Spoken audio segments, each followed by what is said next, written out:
So everywhere that you've seen about Chet Holmgren, you're probably seeing him in mock drafts being taken to the Orlando Magic or the Houston Rockets or the Detroit Pistons.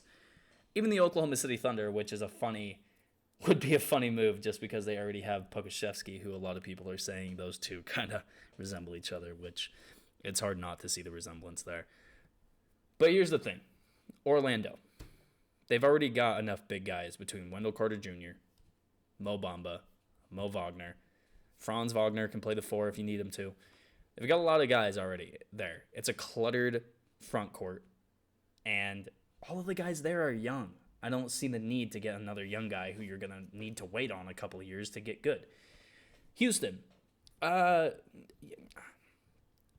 People complain about Christian Wood's defensive eagerness to play defense. I wouldn't want to play defense either if my team was 20-55. And at the end of the day, you're going to need to wait a year or two for Chet Holmgren to even get to the point where Christian Wood is right now on the offensive side of the ball. Detroit. I think Isaiah Stewart fits in Detroit at the 5 a lot better than Chet Holmgren does. Oklahoma City. Yeah, the Pokusevski resemblance is there, but that's not really why I don't like Oklahoma City as a fit. I think Oklahoma City needs to either wait till next year to get a real center that fits with what they want to do, or, trade for one or sign one. I don't think they need to go all out for Chet Holmgren. The rest of the teams that are in this draft, especially in the top end of the lottery, are we sure Sacramento knows what they're doing? If they check Chet Holmgren, are we sure it's a good move? Portland, are we sure that they know what they do? That we know what they are doing?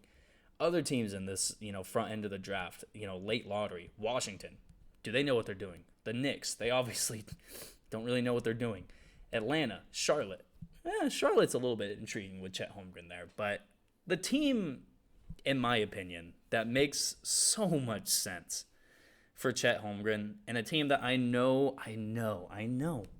already see your comment. I know. It doesn't look like it's possible. And with the 26th pick right now, if the season ended today, it's probably not possible. But if the Miami Heat could get their hands on Chet Holmgren, don't we all agree that that's the best possible option for both parties here? Because look at it like this. The Miami Heat, with Bam Adebayo starting at the 5, this has been a 3-year stretch now going back to the NBA Finals where they were against the Lakers, where they just get exposed on the rebounding end of the ball. And this is why they've never taken that next step with this Jimmy Butler, Bam Adebayo, era. They've never been able to take the next step in being an elite team.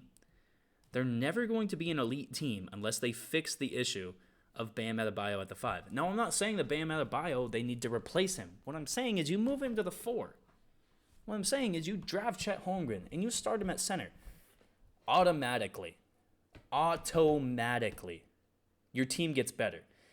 Because Chet Holmgren does provide something that not a lot of other rookie, especially centers, could provide for your team. Chet Holmgren can move.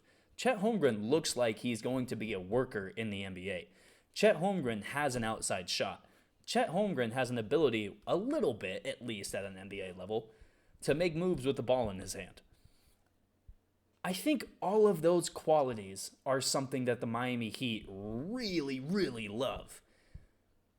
And especially if he's able to add, even in his first offseason, if he can add 10 pounds, 10, just 10. Now, I understand that probably is a lot for a guy like Chet Holmgren, who's been, this long, skinny kid his whole life. Miami is not going to let him slack off. Miami is going to make sure it gets taken care of. And that's why I just love this so much, because are we sure, like I said, are we sure with these other top teams that they're not going to let Chet Holmgren be a bust? I don't know if that's true in Orlando. I don't know if that's true in Houston. I don't know if that's true in Detroit. I don't know if it's even true in Oklahoma City.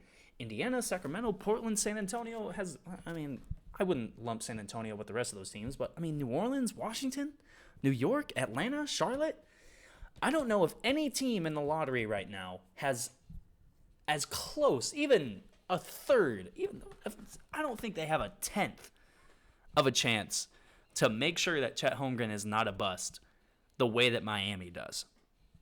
Chet Holmgren needs to go to a good team to be able to succeed. He needs to be able to go to a team where he can wait a little bit, get his legs under him, get his strength under him, get his just body right at an NBA level. Nobody is going to do that better for him than Miami. Nobody.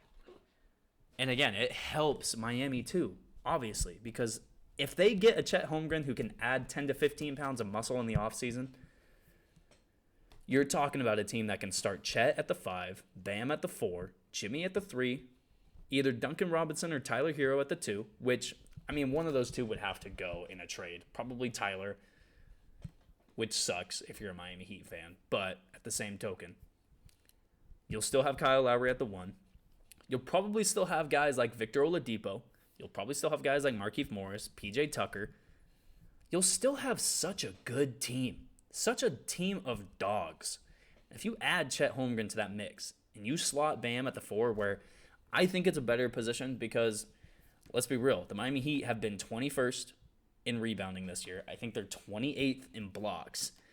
Those little things that just add up over time, they're really either just below average, they're marginal at best, they're poor in many categories that are key. I think Chet Holmgren fixes a lot of things in Miami that don't get brought to light. And it's the perfect situation for Chet Holmgren because he gets to go to a team where everybody knows they're not going to let him fail. They're going to do everything in their capability to make sure he is right when he steps on the court. And I think it's just the perfect situation.